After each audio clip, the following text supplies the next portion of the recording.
Harka funeeshamaa daawwattoota keenya addunyaa guutuurraa daawwachaa jirtan sa'a namaan qeerreen waatii maatiin naga qabdu isiniin jecha sagantaa keenya Odeessaaleedhaan walitti deebineeti jirra. Egaa sagantaa keenya Odeessaalee guyyaa har'aatiin aancaaltu taffoo guyyaa ari'uu akkasumas yihuun ingidaa kan isin wajjin turru taana akkuma baratametti sagantaa Odeessaalee keenya guyyaa har'aatiinis ijoowwan dubbii biyya keessa akkasumas biyya alaa qabanii dhiyaanneeti jirra. Ammas turtiin keessan nufaanaa ta'u isiniin jecha namoota gama Facebook akkasumas immoo YouTube'dhaan daawwachaa jirtan ammas ergaa keessan nu biraan ga'uu hin dandeessu isiniin jenna. Egaa jalqaba irrattis egaa guyyaa har'aatiif jechuudhaaf gaafii guyyaa kaleessaa Oromiyaa Miidiyaa Neetwork akkasumas guyyaa waariyoo Dr. Milkeessaa wajjin taasisan irraa jalqabna jechuudha. Khamaleellee waraanni kaabaa jabaateetu fufee jira. Waraan kaabaa kanaan biyyoota gargaraa Itoophiyaa sosodaachisuu jirani. Warri African Growth and Opportunity Act jedhanii warra biyyoota Afrikaa kan gargaaran keessa Ameerikaan adda durummaan yoo dhiibbaa mirga namoomaa haa godhuu jirtaniin dhaabin isaan galaafadhaa jechuu jirtu tallee irra dubban. Gama kan birootiin walta'iinsi humnoota federaalistii jabaataa jiraachuudha. Oduun gama Sidaamaatii dhageenya immoo kan inni mul'isu addi bilisummaa biyyoolessa Sidaamaa walta'iinsa humnooti TDF fi waraanni bilisummaa Oromoo akkasumas humnoonni federaalistii biroon uummataa jiranitti makamuu isaati qabsoo hidhannoo sanatti makamuu isaati kan inni ibsee jiru.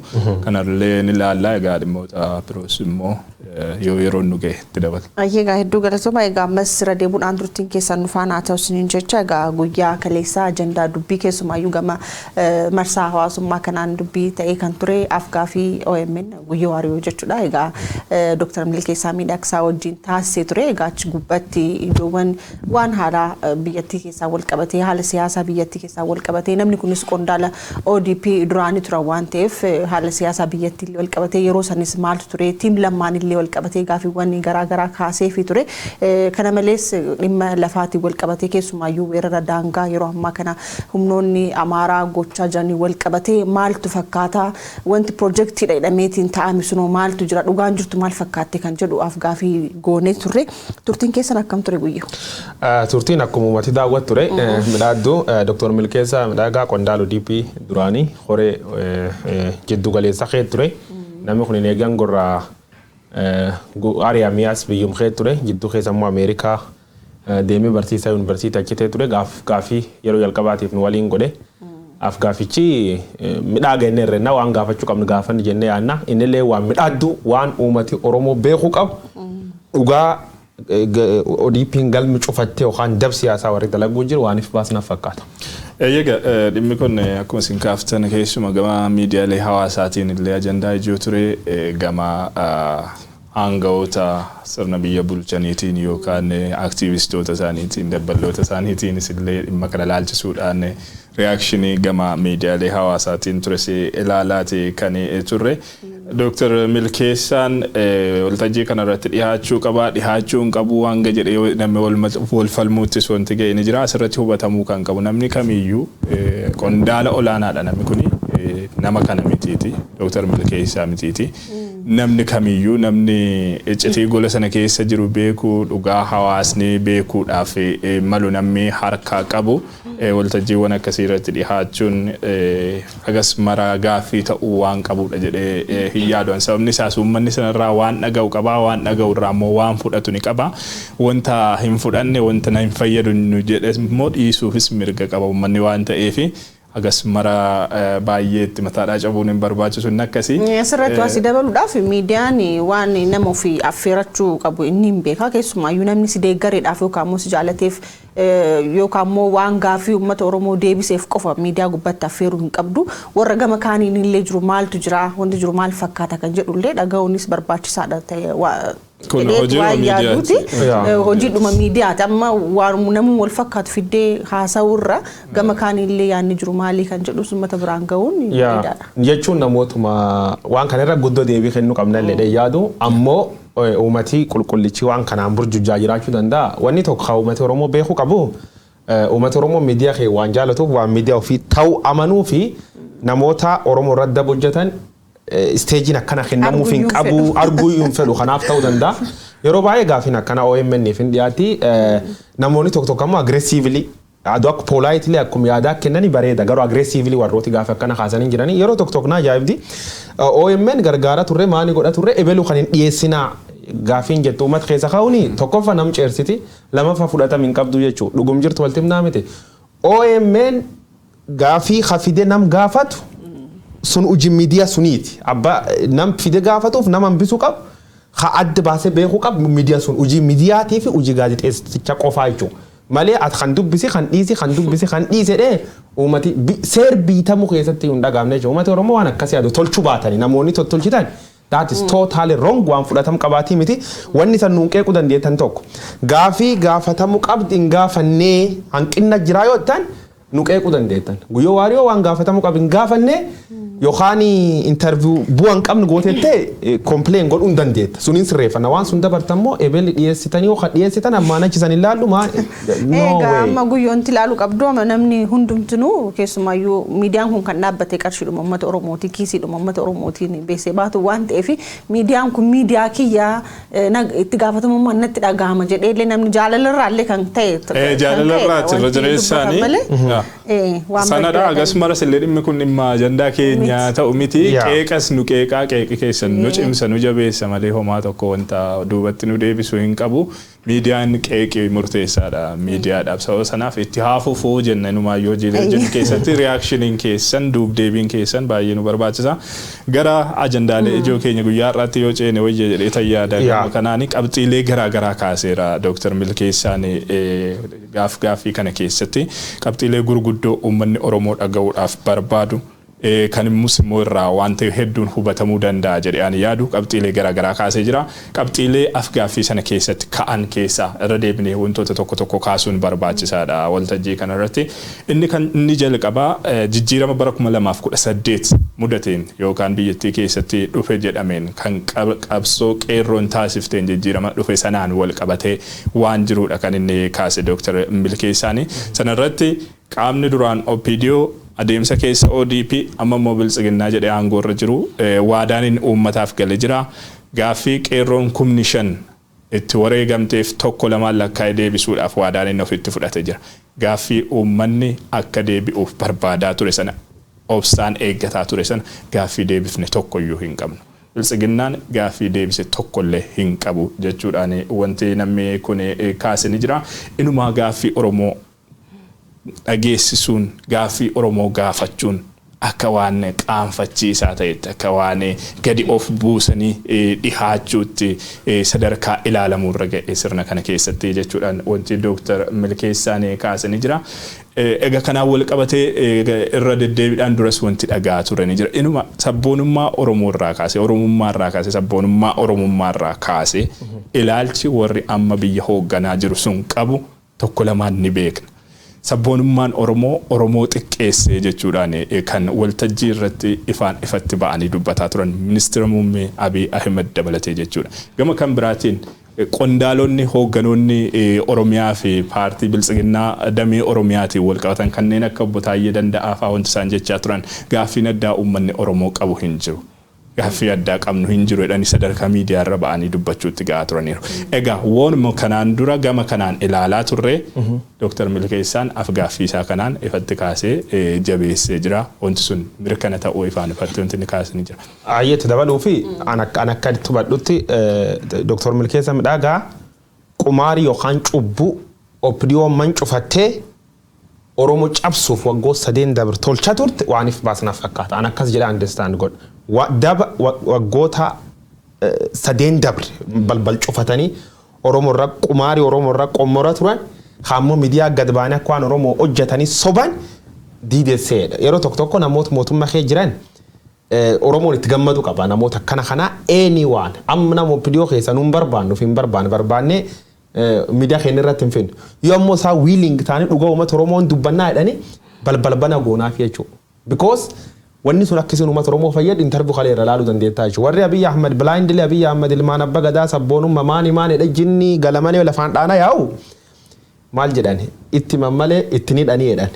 Itti manii itti agarsiifti ilmi namaa fudhachuu baatee sun dhimmisaati. Garuu waan isa deemuu jiru itti agarsiifte achiin duuba balee argu sun yoo baleen tun irraa jirtan inni balee sun seene isuma nyaatamaa jechuudha. Kanaafuu Waggoo sadeen dabr Oromoo irra maalti dalagama turii waan jedharratti Dr. Milkeessaan ifan laf kaa'ee jira.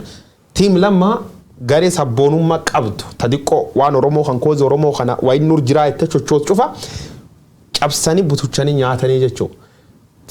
Garee calla nyaan sirni federaalizimiitiif war faayit tolchuu danda'uuf nyaatanii biyyattiin shift gootee jechuudha. From ethno nationalism to unitary system jechuudha. Itoophiyaa gudditti Abiibaan kajaaru haala meesooni karoor Abiy Ahmad Itoophiyaa Oromoo raqqabu akka inni targeetli Oromoo balleessuuf karoorfate jechoota dhossaa kan inni dubbate ifa bilisatti laf kaa'anii jechuudha.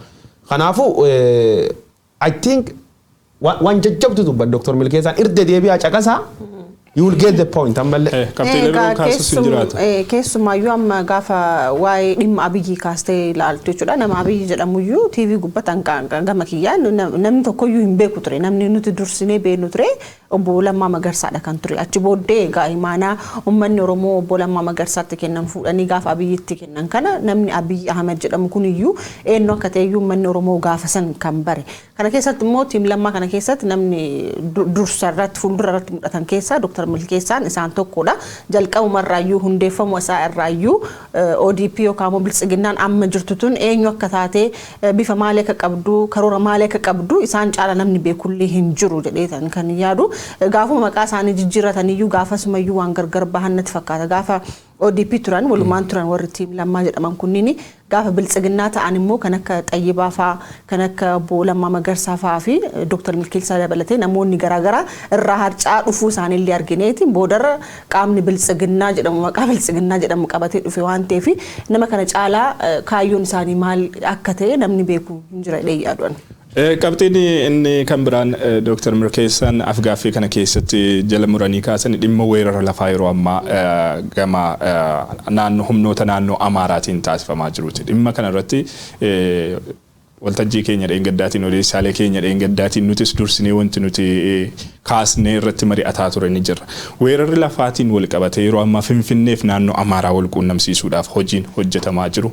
Hojii bal'aa bifa piroojeektiitiin karooraan harki mootummaa naannoo Amaaraa ifatti harki abbootii qabeenyaa naannoo Amaaraa harki aangawoota dhaabolee siyaasaa naannoo Amaaraa guutummaan guutuutti xiyyeeffannoon achirratti ta'ee weerara lafaatiin Finfinneef Amaara wal quunnamsiisuudhaaf wanti deemamaa jiru jira. Ijaarsa seeraan alaa magaalota kanneen akka Finfinnee Laga Xaafoo kanaan wal qabatee hanga Qimbibiitti ga'utti jechuudha. Tulloofaa hanga Qimbibiitti ga'utti ijaarsa seeraan alaadhaan wal qabatee kara namni hin beekneen geessanii wal quunnamsiisanii jiraachuu ammumaallee wal quunnamee jiraachuudha wanti namni kun kaasanii egaa namni kun hoogganaa lafa Oromiyaa turanii dhimma kana bal'inaan ni beeku. Inuma asirratti galateeffamuu qabadee namni kana ni yaadu namni kun yeruma aangoo irra jiru mataa isaallee miidiyaadhaaf bahee dubbateera wanta kana. Weerarri lafaa gama sanaan garmalee babal'atee jiraachuu kaayyoon Oromoo Finfinneedhaaf naannoo Amaaraa wal quunnamsiisu kun sadarkaa piroojeektiitti yaadamee xiyyeeffannoo addaatiin hojjetamaa jiraachuu kaleessas kaasanii jiru. Gochi kun akka dhaabbatuu fi sirni aangoo irra jiru fedhii hin qabu jechuudhaan namni kun jala muree kan inni kaase. Yoo gochi kun haa dhaabbatu gocha kana ni dhaabnaa ijaarsa seeraan alaa diignaa ni to'annaa jennee yoo nuti kaanee gaaffii gaafanne yookaan tarkaanfii fudhachuu jalqabne ammaan ammatti dhaabaa jennee dhaabsifamnaa jechuudha wanti isaan kaasan ni jira.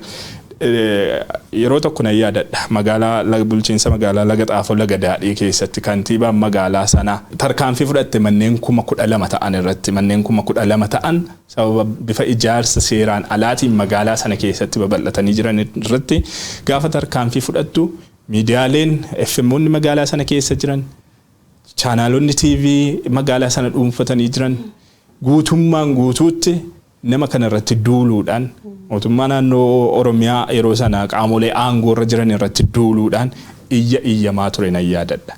Yeroo sana irraa kaasee jalqabarraa kaasee dhimmi kun xiyyeeffannoo addaatiin irratti hojjetamaa turuu isaatiin Dr. Milkeessaan kan inni kaase. Battalatti dhaabsifamanii namoonni tarkaanfii sana fudhachuu jalqaban yeroo sillee Dr. Milkeessaan keessuma ture kantiibaan sun hanga ari'amuutti illee hanga warniingii hamaan qaqqabuutti illee wanti ga'e ni jira namoonni hojiirraa dhaabsifamanii jiru tarkaanfiin eegalame sun akka dhaabbatu ta'ee hojiin sun babal'inni ijaarsa seeraan alaa itti fufee har'allee maqaa investimentiitiin tulloo faadhaa wal qabatee magaalaa gidduu sanatti hundaa jirtu tokko kana dura sirraa dubbanneerra waan ta'eef baay'ee kaasuun barbaachisaadha jedhee yaadu. Dhimmi kun addatti irratti hojjetamaa jiraachuu uummanni Oromoo kana ammas beekee gama jiruun akka irratti falmachuu qabu wanti isaanii kaasan ni jira. Gaasuma irratti yaada tokko waan wal fakkaatu waan ta'eef guddifama akkanuma wal qabatee uummata Oromoo naannoo Sumaalee naannoo Harargee irraa buqqaafamanii dhufanii turani naannoo laga Xaafuu laga Daadhii kanatti egaa akka isaan of danda'anii jiraataniif yookaan immoo jiruu baqaat lafta Oromooti waan taateef akka jiraataniif illee jedhanii kantiibaan kun hojii guddaa hojjechaa turte. Egaa ijaarsa seeraan alaa uummata kaarii dhoogitee Oromoo biyya kun fagoo Harargee jiru fiddeen irratti ijaarsite jechuun illee egaa waan baay'ee irratti deemaa ture. Lafti lafa Oromooti Oromoon bakka biraatti dhufee irratti jiraate wayyamoo Amaara ristii babal'ifattee deemte wayya kan jedhu illee egaa beeku akka yaa wanni jajjabduun tokko dhibini intervitan keessa ka hawumati baruu qabu olaantummaa sirna moofaa duri sunti deebi'ee olaantummaan sab tokko bold taatee mul'atte jechuudha. Olaantummaa sab kamii olaantummaa saba Amaaraati. Kan keessatti important point wanni jajjabduu wanni ajaa'iba ka Dr. Milkeessaan dubbate du'a Caaluu Hundeessaatii fi hidhamu Jawaar Mohammad gaafii olaantummaa garee Amaaraa ta'adee paatiin ta'uusaa ifan laf kaayee jechuudha. Yoo haqaabattan taate Jawaar Mohammad akka hidhamuuf gareen adeepaa keessa namoota 13 dubbatee jira. Qondaal olaanaa haga gadi 13 gaafii warri gaafate Jawaar Mohammad nuyi dhubaannaan opidiyoo waliin hin hojjennu. Kanaafuu garee Amaaraa mufachiisuu dhabuuf Jawaar Mohammad opidiyoon dabarsite gurgurattee jechuudha. Tokkotaan wanni Oromoon beekuu qabdu. Kalammeessoo du'a Hacaaluu Hundeessaatiin wal qabatee jechuudha. Hacaaluu Hundeessaa Dr. Milkeessaan ifan laf kaayee na gaafii dhibii taantirratti afaan Amaariffaatiin garee dhibii godhuu hin oolu asirratti doballiftanii gaafatanii natti tola. Du'a Hacaaluu Hundeessaa namoota hedduun ijjeefamuuf liistii kee jiraachuu qabnaa'edha. Kan irra-deddeebiin qondaaltoti mootummaa dubbachuu jiranii dhugaantu midhaasite baata. Hacaaluu Hundeessaa hori irratti eegi Shimallis Abdiisaa gad ba'ee naaftanya cabsin jedhe jechi sun ammaana ki dubbattan ennaan Abiy Ahmed jechi naaftanya jedhe dubbannaan akka tarkaanfii irra fudhatan murteessee ture jechuudha. Milkeessaa midhaagaa mataan isaa Dr. Milkeessaan interview OMN waliin tolchirratti jechi sun deebiteen dubbatin jedhee keessa kutamuusa. Lamaffaa qondaal waan akkana dubbatu akka qoratamuuf itti gaafatama tolchuu isaanii. Immediately dooleen bulina Caaluuni gad ba'ee naaftanya jedhe jechuudha. Yaamichiin dhiyaate. Hore adeepaa qofa tun ta'ini aktiivistooti sirni duri saba Amaaraa yaamichi sirra goonaan maal jedhe Dr. Milkeessaan jal sararee warri special privilege qabaa jedhe OPD bilxiginna keessa olaantummaa olaanaa ka qabu waan taate muummichi ministeera waan fedhan jedha aangoo irra bu'ee jedhanii ni gaafachuu danda'an. Nu bir aangoo irra bu'ee dhiisi muummichi ministeera ol jettee ilaaluu hin dandeettu jechuudha. Kanaafuu immediately Hacaaluu Hundeessaa akkuma inni maqaa naaftanya kan dhaheen yaamichi Facebook irra godha turan YouTube irra godha turan torbaan hin duubijjeessanii jechuudha. Qumaarii wagga dabree waan haasaa turan hin beekna sadarkaa laale dhugaan ammallee dhokate midhaaddee baate. Maatiin Hacaaluu Hundeessaa dhuga jirti midhaasite hordofuu jirti midhaasite raga ba'uu jirti. Warri opidiyoo kee jiru ha opidiyoo dhiisee keessa kutu akka Dr. Milkeessaa fa'aa raga ba'uu jiran. Borillee warri dhufellee itti dabalee raga ba'a. Warri Hacaaluu Hundeessaa ijjeesis Hacaaluu Hundeessaallee gurgurat opidiyoo ta'uusaa jal sararee dubbatee jiraachuu uummata Oromoo gar dhibiin deemina. Yaamichi warri sirni naaftanya leellis godheen Hacaaluu Hundeessaa ajjeesanii jechuudha. Kabiraammaa ammallee waan odeeffannoo hedduu argachuu jirra.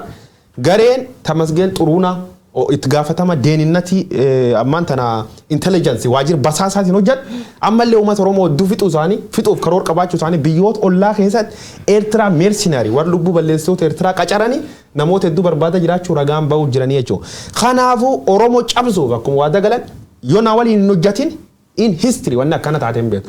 Muummichi ministeera yookaan namni biyyi tokko bulchu gad ba'ee yoo na waliin hin hojjetin isan cabsaa jedhu uummata dhaadhee jechuudha. Oromoon namicha kan waliin burraaxa yoo jiraatan shame on you irdeebine dubbanna. Kanarratti dabaluudhaaf pirezidaanti Shimallis Abdiisaalee dhiheenya kana keessoo kennu qulqulleessuu qabnaa haasaa jirtu waan akkasiillee dubbatanii jiranii maybe taargeetiin isaan yookaan immoo kaayyoon wanti isaan yaadanillee kana keessatti ta'uu mala wanti haaraa dhaga'uuf deemna ta'an beennuqa. Egaa olaantummaan biltsiginnaa Amaaraa sirna sana keessa jiraachuu ifaan ifatti kaasee jira akkuma isin kaastanii waan jarri fedhan qofadha kan yeroo ammaa biyya sana keessatti ta'uu jechuudhaan kan inni kaasee Dr. Milkeessaanii kan fedhan ni ajjeesisu, kan fedhan ni hiisisu, kan fedhan ni dhabamsiisu wanna isaan jedhantu hojiirra oola. garanaan wanni interestii Oromoodhaan wal qabatu interestii uummata Oromoodhaan wal qabatu waltajjii sanarratti akka ka'ullee hin barbaadamu. Akka ka'ullee callisaa jara mufachiisu ta'a jedhamee irra darbamaa jechuudha. Wanti inni kaasanii jira. Inni kan biraan kalmaa wal qabsiisni kan kaasnu dhimma sirna federaalizimii biyya sanaatii wal qabatee wanti Dr. Milkeessaan kaasanii jira. Sirni federaalizimii biyyattii yeroo ammaa guutummaan guutuutti diigamee jiraachuudha. Federaalizimii dhugaa mitiiti. Federaalizimiin soba jedhamullee federaalizimii sobaati yookaan hanqina qaba jedhamuudhaan federaalizimiin duraan ture mataan isaallee amma akka hin jirre utubaaleen sirna federaalizimii guutummaan guutuutti caccabaa akka jiran wanti inni kaasanii jira. Sirna aangorra jiru federaalizimiitiif homaa bakka hin qabu jechuun kan namni kun kaase yeroo ammaa naannoleen jiru jechuudhaaf Oromiyaa dabalatee naannoleen jiru jechuudhaaf kan nama hin dandeessifne ta'uu kaasee jira. Oromiyaan akka naannootti jirti jechuuf kan hin danda'amne ta'uu mataan sirnichaa gubbaarraa waan hunda to'atu kan jala jiru gaheensaa ergamuu qofa ta'uudha. Isa mataarra jiru qofadha kan hoogganu naannolees jechuudha. Kan jala jiru ergama sana qofa baatee ergama sana hojiitti hiikuudhaaf kan tattaafatu. Egaa gama sirna federaalizimiitiin biyyattiin kuftee yookaan sirni federaalizimii biyyattii dhabamsiifamee jiraachuu kaasee jira. Sirna federaalizimii jechuun sabaaf sablammoota biyya sanaatiif uummata biyya sanaatiif maal akka ta'e ni beekama. Wabii jiraachuu isaaniiti sirni federaalizimii sabaaf sablammoota biyya sanaatiif jechuudha. Yeroo amma sirni federaalizimii biyya sanaa caccabee gara sirna moofaa sirna olaantummaa saba tokkotti ce'ama taanaan eenyummaan sabaaf sablammoota uummattoota biyya sanaallee gaaffii keessatti kufaa deemaa jechuudha. Egereen isaanii egereen jiraachuu isaaniillee jechuudha. Egaa kanaaf immoo mirkaneessituu akka ta'uuf egaa amma yoo laaltu waraanuma kaaba Itoophiyaatti deemaa jiru kanallee gaafa laaltu ristiidhuma Amaaraa deebisisuudhaaf egaa waraanni naannoo sanitti taasifamaa jiru malee wanta biraa waan of keessaa qabu miti. Kanaaf illee ristii Amaaraallee deebisisuudhaaf egaa ilmaan Oromoo dabalatee sabaaf sablammoonni garaagaraa waraana kanarratti illee akka hirmaataniif godhamaa jira keessumaa naannoo Oromiyaatti. Bal'inaan qonnaan bulaa dabalateetiin yeroo ammaa kana irratti leenjii kana jedhamni gubbatti kan jirani kunis kan ta'aa jiru sirnuma durrisan sirnuma nafxanyaa san kan durrisan deebisuudhaaf akka ta'e agarsiistu tokkodha. Xalaati biilafa gubbaa jiru guddayyaan Oromoo war sirna halleellisuu jechuudha. Ajaaluun maal jedha haleella diinkeen ardhalle diinkeen boriilla diinkeen jedhaa miti. Ana ammoo itti dabalee iftaanille diinkeenaa jedha. Iftaanille diinkeen warri kun diinummaa warra keessa tokko Qaroo akka caalu hundeessaa yaamichi warraatiin Abiy Ahmed fedhii warra eeguuf. Of course Abiy Ahmed Oromummaa isaa inamanu jechuun innaan Oromoo jedhee fakkeessuu danda'a but Oromoo jedhee Abiy Ahmed yaamuu hin danda'u. Ta'ellee hin beeku. Diinummaan isa guddicha immoo ilmaan Oromoo kaan ijjeessisiise haan yaamichi warraatiin hidhaa guure kumaatam nyaachise jira jechuudha. Kumaatam nyaachise jira. Abiy Ahmedii miti yookaan sirnaaf xanyaatii miti warri sirna kan waliin jiru yoo Oromoo taatelle diin Oromooti jechuudha. Andeessuun godhu jalqabnu waan irra baqan hin qabnu. Yoo agisaan nu cufayyuu fixanitti yoo hin dubbanne walirra laal malee jal sararree beekuu qabna. Kaawwanii tansaan inni Dr. Milkeessaa walitti qabee kaas extra judicial killing. Ajajman murtii malee dargaggeeyyi gandi keessa rashanuu jechi jedhu horee jiddugalees oppiziyoo yookaan bilxiginnaatiin taanii mari'atanii dargaggees diin jedhanii amanan jedha. Laala. Nami abiyyin deeggar cufti sirni bilxiginnaa keessa diina. Diini kun ammoo maqatti maxxansan tokko shanee seeli diinaati tokko maanii namummaa sirra mulqanii jechuudha. Gartee namummaa sirra mulqanii akka bineensaa si jeesanii jechuudha. Dhiyoo tanallee hin qaabatan. Ani indoo fula tokko dogongoro jedhee yaada. Torbaan dabra keessa lafnutti dhalan keessatti dhiis wallagga famaanii kan keessatti waggoota sadii waan dabre gujii keessatti lakkee amma waan dunaman kaasanii booran keessatti dhiyootan wanni mul'atte bulchaa aanaa tajaju fiitiin harki namidhee uummata duraan namijjeessaa jechuudha. Bulchaan aanaa kun dogongoro hojjetee nam kan nuyiidhaa inni bulchaa godina fagaafachaa turre. Ajaji warri waliin hojjetaa jechuudha. Oromiyaa irraa bulchaa godinaa tajaajila kennanii bulchaan godinaa aanaa tajaajila kennaa bulchaan aanaa ammoo wargandaa tajaajila kennaa jechuudha. Kanaafuu duuriyyee mandarqee deemu tokko poolisiin duuriyyeen tortortuun tokko ilma nama gabbaaftee jeefti jechuudha. Kanaafuu man hidhaa yookaan maal jedhan ajajman murtii wanni dhan Itoophiyaa keessa yoo dandeettan taate warri man murtii keessa hojjetta yoo dhugumaan quuqama Oromoo qabaatan retired godha bakka dhiisa hojii sun hin madaalti jechuun kabajin qabdan abba seeras hin jedhan abba seera maal ta'uu dandeetta abba seera poolisiin dhabanaafte barcuma irra keessa dhiitu Itoophiyaa keessa seena immuniitii qababee poolisiin yookaan abbaan seera hin hidhamu armatti ammoo manidhaati adoonni tajaajila dabarsuu gad baasanii hidhanii jechuudha. Sirni kunini sirn addunyaa keessa dhalate keessa Nazi Germany wal fakkeessu nan deet Nazi sir Nazi ti wal fakkeessu nan deet ya worst than Nazi dictator ta usabeta diinummaa isaatiif wanni itti jiraat huna mo sirna fam mi'eeffate lubbuu nama gabbaruuf ka lubbuu namaatti gatiin qabne ta'uusa jalsarade dubbachuu barbaad kapteeni kana cimsuudhaaf kapteeni Dr. Milkeessaan dhimma kana wal qabsiisee kaase inni guddaan maallutti mul'isa olaantummaan seeraa hafee yeroo ammaa Itoophiyaa keessatti olaantummaa paartiidhaan biyyi kan isheen bulaa jirti jechuudha fi ilma nama dhibaa kan isheen diigamaa jirtu yoo jenne wayyanatti fakkaata yeroo ammaa biyyittiin biyya jedhamuuf caaseeffamni akka mootummaatti akka biyyaatti jiraachuudhaaf malu guutummaan guutuutti dismantle ta'ee diigamee jiraachuusaa qaamni seera baasus qaamni seera hiikus qaamni seera raawwachiisus yeroo ammaa paartii hoogganoota paartii namoota muraasa gubbaarra jiran isaantu yoo barbaadan nama hin qabu mana murtiitti dhiheessuun hin jiru seeraaf yakki sun akka qoratamuuf isaanumatu tarkaanfii fudhata. Caaseffamni mootummaa biyyi sun ittiin hoogganamtu guutummaan guutuutti diigame olaantummaan paartii olaantummaan namoota dhuunfaa biyyattii sana irratti dagaagee jiraachuudha Dr. Milkeessaan kan inni kaase afgaaffii isaa kana keessatti. Egaa olaantummaan seeraa gatamee murtoo paartii yookaan murtoo namoota muraasaatiin hoogganamaa jiraachuu isheetiif biyyattiin fakkeenyotaan kaasuudhaaf ni dandeenya amma murtoolee akka biyyaatti biyya ilaallatan irratti. Paarlaamaa dhumti mugaa jechuudhaan guyyoo yeroo darbe dubbataa ture sun mataansa guyyaa tokko mataa'ee mari'atee beekaa biyyi sun hariiroo isheen biyyoota faana qabaachuu qabdu waliigaltee gurguddaa egeree biyyattii murteessan kan silaamanni maree biyyattii irratti mari'atee raggaasuun irra jiraatu sun hundumtuu nama mataarra jiruu fi namoota isatti marsanii jiraniin kan murtaa'u murtoodha kan dhaga'u manni maree biyyatti manni maree paarlaamaa jennuun suni jechuudha namni dhuunfaan akka barbaadedha kan ta'u murtoo namoota muraasaaniidha kan yoo barbaade ajjeefamu yoo barbaade hidhamu yoo barbaade dhabamsiifamu hireen biyyaas harka namoota muraasaa keessa jirti hireen namoota dhuunfaa sireen lammiilee biyya sanaas harka namoota dhuunfaa keessa fedhii namoota dhuunfaa sana keessa galtee jirtu jechuudha yoo barbaadan hin jiraachisu yoo barbaadan hin dhabamsiisu akka fedhan godhu jechuudha kanadha kan namoota muraasa jettee baay'iste malee ana kana fakkaatutti nama tokko waan bulaa jirtu na fakkaata murteedhuma nama tokkooti egaa olaantummaa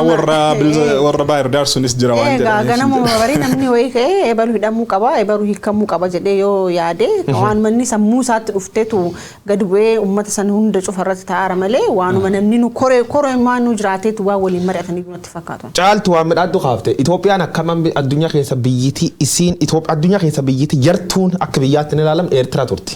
Itoophiyaan amma Eertiraa gattaatee jirti. Eertiraan killers namichi lubbuu lammiilee balleessee dadhaban Isaayyaas jedhan kun duriyyuma akkasii tamma Itoophiyaa bulchuu jirtu duriyyuma wal fakkaata. Namoota muraasa yoo hin jirtu waan midhaaddu. Namooti muraasi sunu namoota akkamii wateette namoota namummaa hin qabne beektaa machoolee lubbuu namaatti gatii hin qabne very useless people yeroo tokko yoo ani nama warri kun useless faayidaa hin qaban jedhu Arab Sofi mit dhuga dubbachuuf me Oromiyaa khafudannu Oromiyum teentan Oromiyaa amma ummati guddaan miileen 60 kee jiru ummat guddaa ganga khan war bakknu budaa wadme warrum bakknu bu waan warri gadbee namaan jedhu yoo agartu piippi achi keessatti hubataa jechuudha yoo ammoo namni sammuu qab khawaan kana addaan baafachuu danda'u warra waliin harkadhaanee badhaadhiin jedhe of sob qiyaamaan dhufuun ooltuu tan jirtaan dhuga Itoophiyaa qiyaamaa jalqabde qiyama khanaaf guyyaa namni akkuma ganga dhumataa miti khanaaf beeltii wanni jufte qabattee miti Itoophiyaa jalqabdi nu daawwadda biyyiti gaaf isin badu jalqabdu gaaf war low level war tangarte very low morality namoomaan beekumsaan amal isaaniiti warri gad bu'aan akkana waa biyyita harka kufte qiyamaan achirra jalqabdi Itoophiyaan yuuneen gola biti kanuma wal qabatee qabxiileen itti dabaluu dandeenyuuf gaaffii Dr. Milkeessaa keessa kanan qabadheef uummanni akka irra deebiin dhaga'u kanan barbaadu biltsiginnaan cinatti keessumaa Oromiyaa keessatti dhaabni mormituu kamiyyuu akka jiraatu hin barbaadamu kun sagantaadhaan karooraan murtoodhaan irratti taa'amee irratti mari'atamee murtaa'ee bifa sanaan dhaabolee mormituu kan faallaa isaanii dhaabbatan dhabamsiisuudhaaf sadarkaa sanatti irratti hojjetamaa jiraachuudha qondaallee ODP duraanii yookaan miseensi koree giddu galeessaa ODP duraanii qaamni biltsiginnaa amma aangoo irra jiru kan inni nuuf kaase jechuudha gama kan biraatiin Oromoon akka sabaatti akka walitti qabamu hin barbaadu yeroo ammaa sirni kun jechuudha wanti inni kaasanii jira. Irreecha dhabamsiisuudhaaf wanti deemamaa jiru ni jira. Egaa kunis qaamuma karoora kanaa sodaa qabaachuu Oromoo walitti qabama Oromoo irraa sodaa qabaachuu sababa sanaaf yoomiyyuu eessattiyyuu Oromoon akka walitti qabamee dhimma isaa waloodhaan hin geggeeffamne taasisuudhaaf irreecha dadhabsuu irreecha dhabamsiisuudhaaf wanti taasifamaa jiru akkasumas jiloota uummanni Oromoo sadarkaa hawaasaatti sadarkaa uummataatti godhachuudhaaf karoora qabu hundumaa dhabamsiisuudhaaf karoora jiraachuu. Yaa waan bareedu yaa gaddas kaasnee turre sagantaa keenya Odeessaalee darbeen irreechaa fi Covid kana wal qabsiisnee egaa yeroo ammaa kana ministeerri fayyaa jechuudha weerarri Covid marsaa sadaffaa eegaluu isaa ibsanii turanii egaa kunis kan ta'ee fi irreechi dhufuu isaarraa kan ka'e hawaasni yeroo ammaa kana uffata aadaa bitachuudhaan wal qabatee qophiiwwan garaagaraa gochuudhaan wal qabatee egaa hawaasni sosochii taasisurraa arganiiti Covidiin weerarri Covid sadaffaan kun ka'ee dambaliin Covid ka'e waan jiru egaa kan kaasaa jirani asiin dura hiriirri deeggarsaa hedduun godhamaa jira yeroo ammaa sa'aatii wal fakkaatu kana immoo leenjiin milishaa jechuudha kan gandatti godhamu hin jira iddoo san Covidiin hin jiru kan jedhu egaa ilaalta walumaa galatti sirni kunini sirna gaafii Oromoo deebisuudhaaf hin dhaabbanne ta'uusaa gaafii deebisuu miti waan Oromoon harkaa qabu dadhabsuu caccabsuudhaaf sirna deemaa jiru ta'uudha guutummaatti wanti garuu waan Covidii kana wal qabatee ragaalee akkuma addunyaatti jiran tokkos gaafa ilaallu weerarri yookaan tatamsa'inni dhibee Covidii yeroo ammaa mul'ataa jiraachuu lakkoofsi keeziin kun dabalaa jiraachuu wanti mul'isu ni jira. Kana jechuun garuu sababa kanaatiif irreechi dhaabbachuu qabaa jechuu miti. Irreechi jiraachuu qabaa, irreechi geggeeffamuu qabaa. Uummanni keenya garuu of eeggannoo barbaachisu hundumaa taasisee bifa of eeggannoon guutameen irreecha kana jila isaa kana malkaa isaatti ba'ee kabajachuu danda'u irra jiraata yaadeen. Kun karoora gareen Abiy Ahmed murni sun wal mari'atee Oromoo walitti dhufuun qabdi jedhame command post labsamee jechuudha. Abiy Ahmed ji'a 5 keessatti yeroo 13 hiriiri ba'ameef yeroo 13 Itoophiyaan ji'a 7 keessatti kanaafuu ji'a keessa yeroo 2 hiriira ba'ame jechuudha. Raayyaattis biyya deeggarta guyyaa tokko Abiy Ahmed deeggarta guyyaa tokko Bilxiginna deeggarta guyyaa tokko Ameerika abaarta guyyaa tokko Shanee abaarta carraan uummata biisuuni hiriir ba'u taate jirti jechuudha. So maaltu deemuu jira tokkoof sobuun qabu.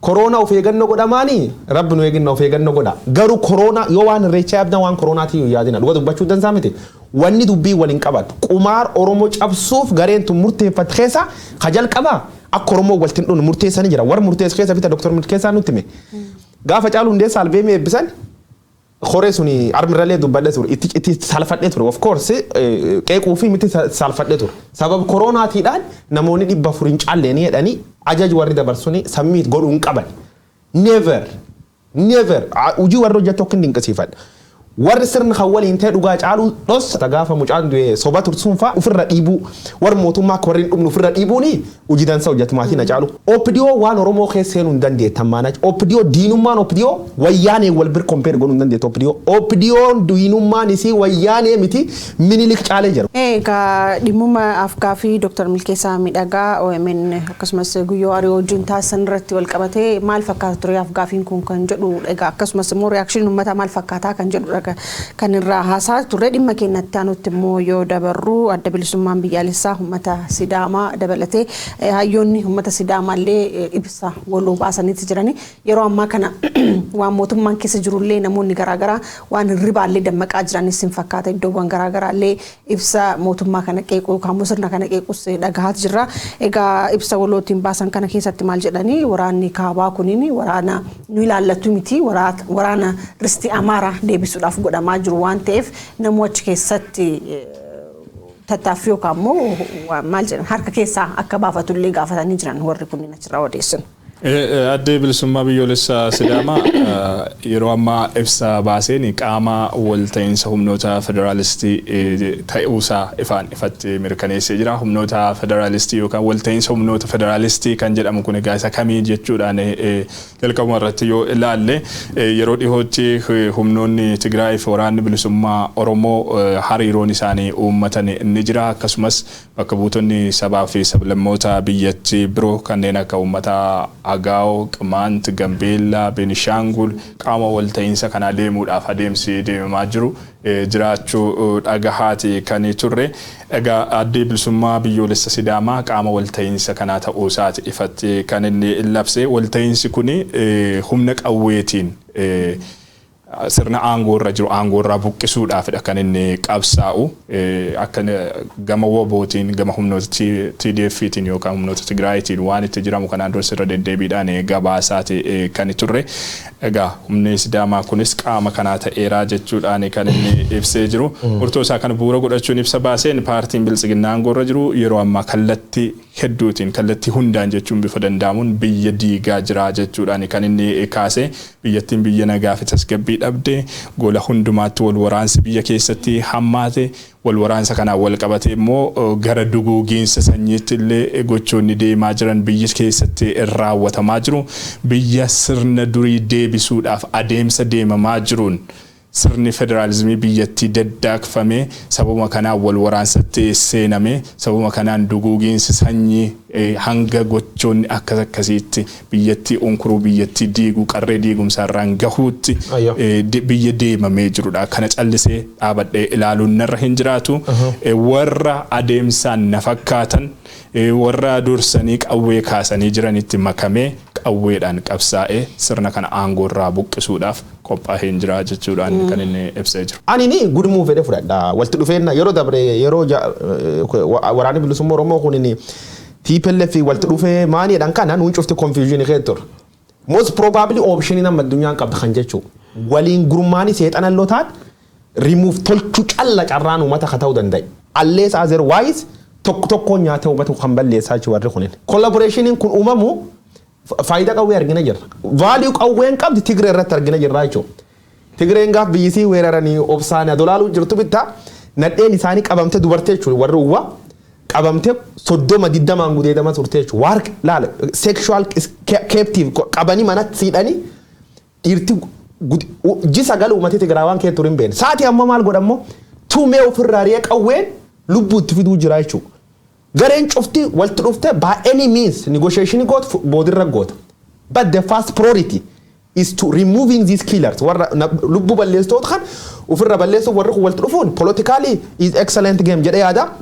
I think survival issue lesa in shakkam jechuun TPLF ni loltoota qabcuuf hayyuu fixate. Am dhiyootan kumaandoo amma dhiyootan gaachan sirna kumaandoon protectis gooti baattu waliin daawwanna. Warri kun walitti dhufuun is excellent. Warri afilleen cufti collaboration uumuu qabaa jechuudha. Abiy Ahmed akka marroon jedhe afaan qawwee malee afaan nagaatiin garee tanaa walii galuu hin dandeetti. Bakka abdiin hin jirtu duwwaan akkasumatti taman. Egaa qabsoo uummata Sidaamaa kan yoo takka taa'ee ilaaluun qabsoo uummata Oromoo wajjin wal natti fakkaata. Keessumaa yoo nama kutaa Amaariffaallee hojjedha waan ta'eef gaafa biyya turreessi gaafi uummanni Sidaamaa uummanni kibbaa kun of bulchuu gaafa gaafatan hedduu isaanii keessas hin beeka waan ta'eef egaa uummanni Sidaamaa kun amma yeroo ammaa kana maal dhabeetii kan mootummaa kanallee mormuu gaafin inni of bulchuu deebifamee fi jira maal ta'ellee jedhee hawaasni gaafachuu hin danda'a. Egaa haala qabatamaa jiru gaafa laaltu garuu akkuma uummanni Oromoo ta'aa jiru kana namoonni akka obbo Shimallis Abdiisaa taa'ee kanneen fakkaatan kanneen illee uummata Sidaamaa kana keessas hin jiranii uummanni kun gaafin isaa of bulchuu kun haa deebuuf malee ammas waan mul fakkaatan naannoo san keessatti deemaa akka jiru odeeffannoo hin qaba. Kanaafis egaa yeroo darbee gaafa waggaa lammaffaa isaanii naannoo Sidaamaa gaafa uftaate gaafa kabajanii achirratti warri argame warra gaafas qabsaa ture osoo hin taane warra yeroo ammaa kana aangoorra jiru warra biltsiginnaa kana deeggaru malee hawaasa keessaa namni qabsoo san keessatti shoora olaanaa taphate tokko illee hin argamne tureyyuu. Egaa kun immoo uummata jidduuttis akkasumas immoo ijattuu keessatti muffii guddaa uumee jira.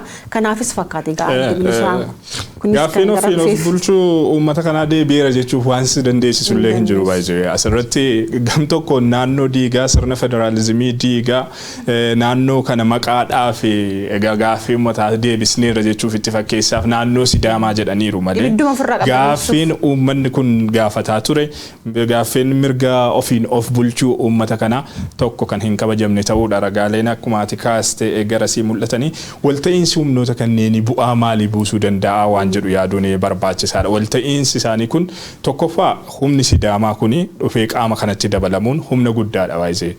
uummanni Sidaamaa uummata lakkoofsaan sadarkaa fooyya'oo irra jiran keessaa biyya sana keessa humna murteessaadha, uummata murteessaadha.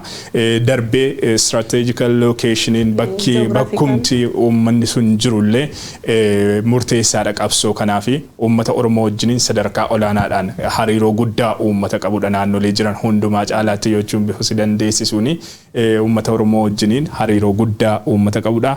Kun walta'iinsi kun qabsoo Oromoofis bu'aan inni buusu ni jiraata. Qabsoo Oromoo gama wobootiin taasifamu, gama waraana bilisummaa Oromootiin taasifamu jechuudha.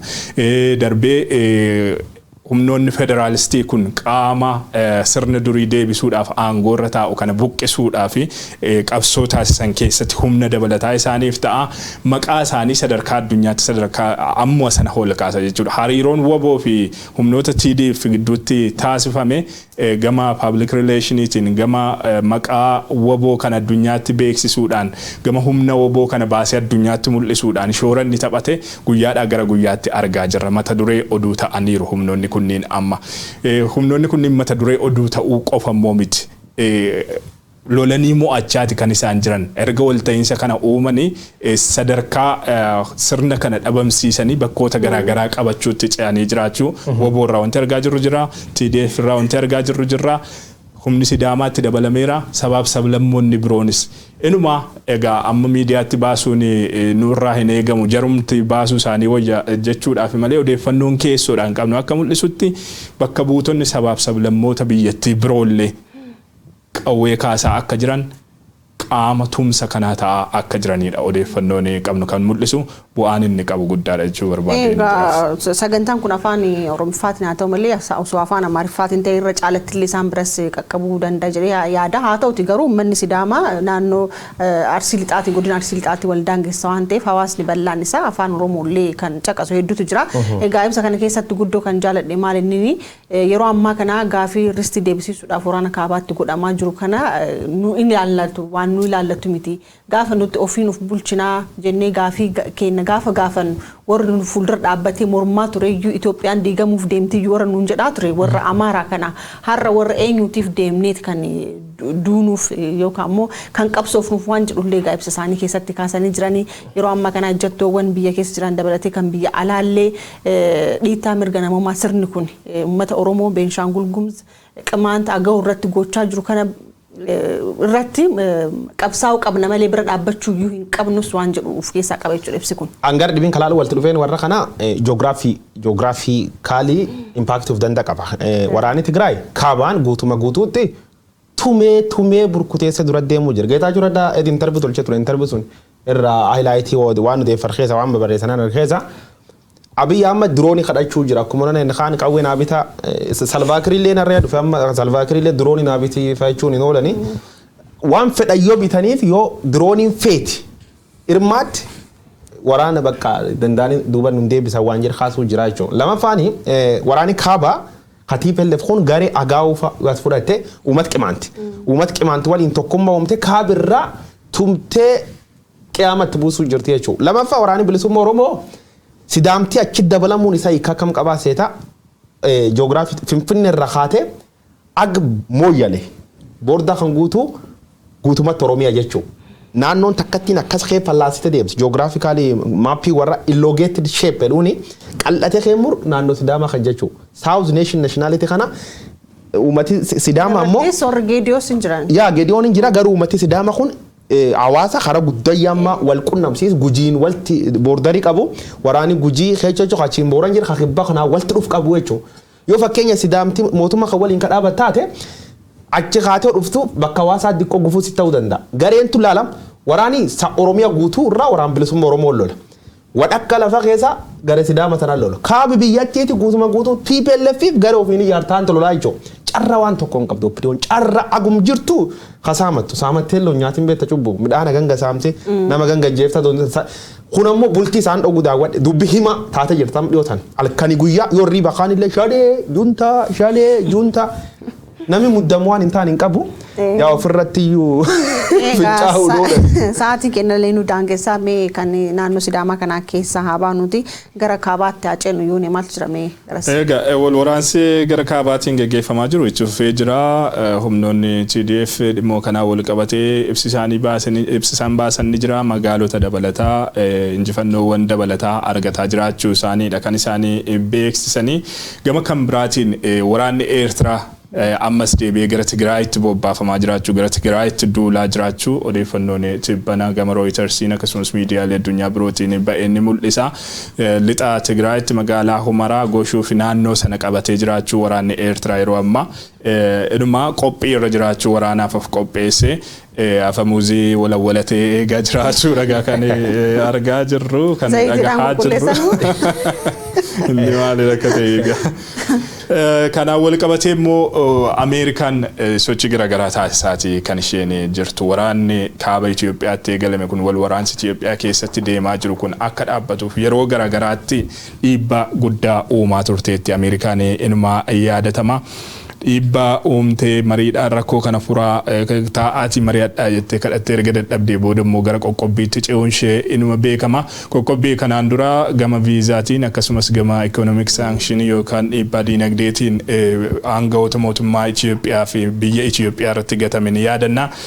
Aangawoonni Itoophiyaa viizaa argachuu hin danda'anii gama kan biraatiin gama ikoonomiitiin wal qabatee diinagdeedhaan wal qabatee Itoophiyaan baankii addunyaarraa IMF irraa dhaabbilee addunyaa EU eenyu Ameerikaa dabalatee Ameerikaa mataa ishee dabalatee akka liqa tokkollee hin arganne akka gargaarsa deeggarsa bifa garaagaraatiin kanaan dura argataa turte akka biyyaatti argataa turte akka isheen hin arganne taasisanii jiru. Kana hundumaa duuba harki Ameerikaa ni jira harki biyyoota lixaa ni jira.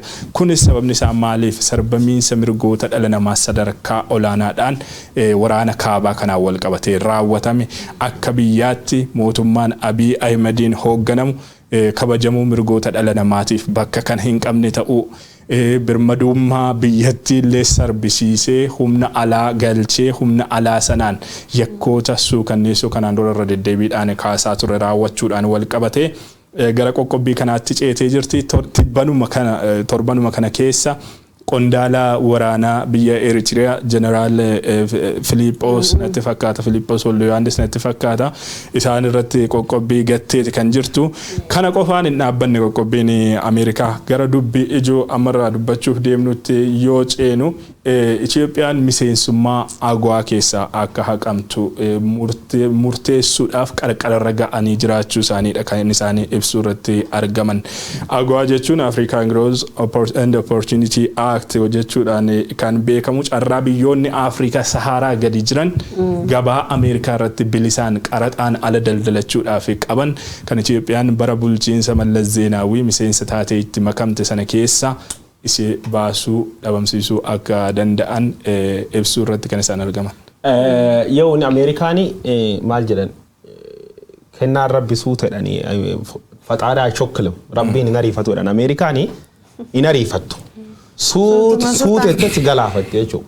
Suut laanum ette galgal tokko qub tokko sirra hutti boriyyaati gur tokko sirra hutti iftaan ammoo miil tokko sirra hutti akkasiin si nyaatte si fixatte jechuudha. Then finally eegi akkas si balleessiteen duuba si cirte si fixatteen duuba dhumirra si haleelti jechuudha.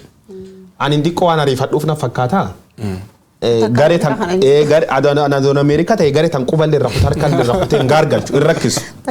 Jechuun gareen tun bii balleessiti afaan dippiloomaasii diinagdeen hin dhiphisan bombaardimenti katolchuu qaban suni dhuga dubbachuuf jechuun ta'uu baannaan biyyattiin marzi hamtu bii balleessitu warri kun kaansarii Itoophiyaa jedhee haasaa Abiy Ahmed yeroo tokko it is ridiculous.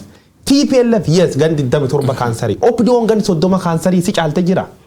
Kanaafuu amma wanni tolchuu qaban Ameerikaan steepin itti maal ta'uu danda'a jedhanii yoo ufitaa yaadu am diinagdee nyaatti. OPDO'n am wanni diinagdee kun guddoo si influence hin gootu.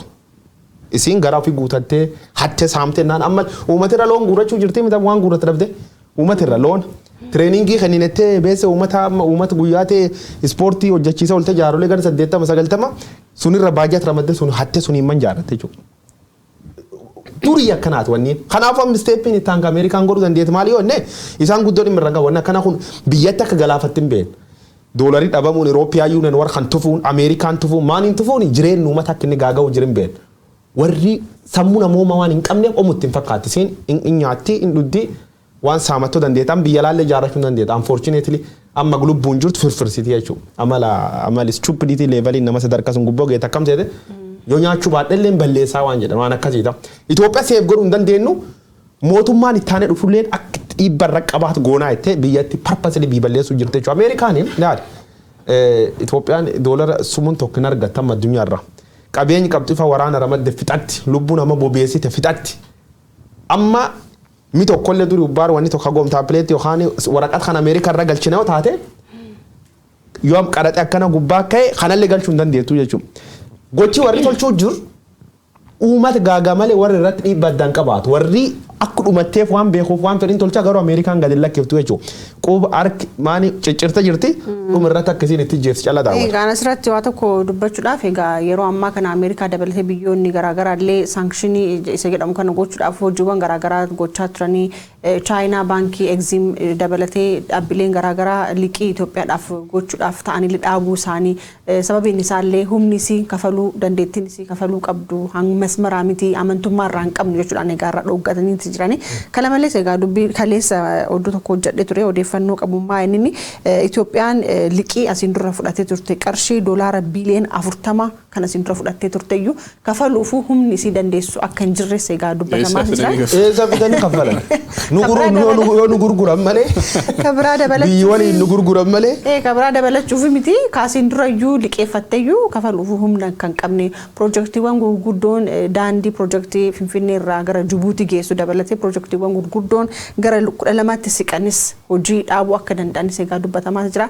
Kun waan kana jedhamu miti egaa kana malees uumamaanis egaa namoonni baay'een isaanii beelaaf akka saaxilamaa jiran Oromiyaa keessaa even namoonni miiliyoona 2tti dhiyaatan jechuudha. Deeggarsa midhaan nyaataa akka barbaadan himamaa jira. Egaa tokko lama miti egaa rakkoon biyya san keessa jiru. Gabaabumatti waan agawaa kanarra deebisee kaasuudhaaf agawaan akkuma jalqaba irratti kaase carraa biyyoonni Afrikaa Saharaa gadi qaraxa tokko maleeti gabaa Ameerikaa irratti dhiyeessanii oomisha isaa kan gurguratan. Itoophiyaan kana keessa waan akka bunaa, waan akka gogaa, oomishaalee bu'aalee gogaatii wal qabatan, teekstaayil, carqii kanaan waan wal qabatanii gabaa kanaaf dhiyeessaa turteeti. Galiin kanarraa argamu galii salphaa miti beekte galii guddaadha. Amma Itoophiyaan humna guutuudhaan carraa sanatti fayyadamuudha haa baattu malee biyyoonni Afrikaa carraa kanatti fayyadaman waggaatti doolaara miiliyoona dhibbootaan lakkaa'aman kan isaanii sababa kanaan argatan amma kana dhabsiisanii jechuudha. Maaliif miseensummaa kana keessaa kan baasaniif ulaagaa qaba beekte miseensa agawaa ta'uudhaaf.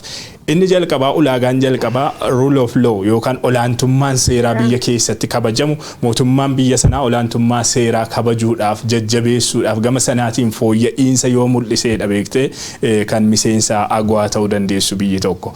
Gama olaantummaa seeraatiin wooma Dr. Milkeessaan faa kaleessa jechaa turan olaantummaa seeraa wanti jedhamu yeroo ammaa Itoophiyaa keessaa dhabamee jira. Kun akka sababa tokkotti eerameeti kan jiru. Gama kan biraatiin wooma amma kaasaa turre gama qabiinsa mirgoota dhala namaa sadarkaa addunyaatti hawaasni dila addunyaa tumatee jiruutiin biyyi tokko fooyya'insa mul'isuu danda'u irra jiraata miseensa agawaa taateetti fufuudhaaf. Itoophiyaan gama sarbamiinsa mirga dhala namaatiin fooyya'insa osoo hin taane gara qileettidha kan isheen kaataa jirtu sadarkaa hammeessaa suukanneessaa hammaataa ta'inidha sarbamiinsi mirgoota dhala namaa Itoophiyaa keessatti kan mul'ataa jiru. Ulaagaaleen biroon mirga hojjetaa mirga maalii jedhamuudhaan kan tarreeffaman jiru kan agawaan akka ulaagaatti ilaalu jechuudha biyya tokko miseensummaadhaan qabatee itti fufuudhaaf.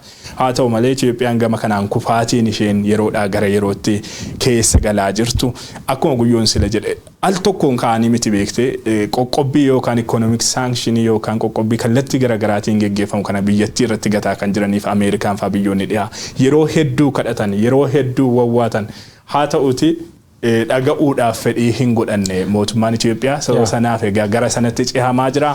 Biyyattiin miseensummaa agawaa keessaa baate jechuun cittoo irratti fantoo jedhani akka sana natti fakkaata. Amma yoo wanni ajaa'ibaan si ijjeessa gisee tokko tokko reefu Itoophiyaa keessatti non violent yookaan karaa nagaatiin qabsaa jechuun yaaduun akka gowwummaa fakkaatu warri kunini warra kan blindii takka nagar jechuun abaarsi rabbi irratti dhufuun dhiigum nama kanatti abaari. Of course Itoophiyaan sophii irratti ijaaramtee diigamuun isiin beeksise garuu waan akkana ariifatiin natti hin fakkaannani diqqoo tokko waan isiin turtise. warri kunini dhiibba mirga namoomaatiin addunyaa irra bakka nam gatuu jirtani nam balleessuu jirtani waan kan dhiisaa yookaan isanii adabnaa jedhanii namichi itti gaafatama spy chief aganyo tashaa garammoo kalee gad ba'ee dhaadatee jechuudha ammaanach gareen mormis cufa lafirra xaragnaa dhaadata dhiibba mirga namoomaa addunyaan irra dhowwitu isin jabeessitee itti fufuuf nam ijjeesuuf dhiig nama dhangalaasuuf kumaatamaa waraana nam bobbaasuuf dhaadachaa ooltii jechuudha.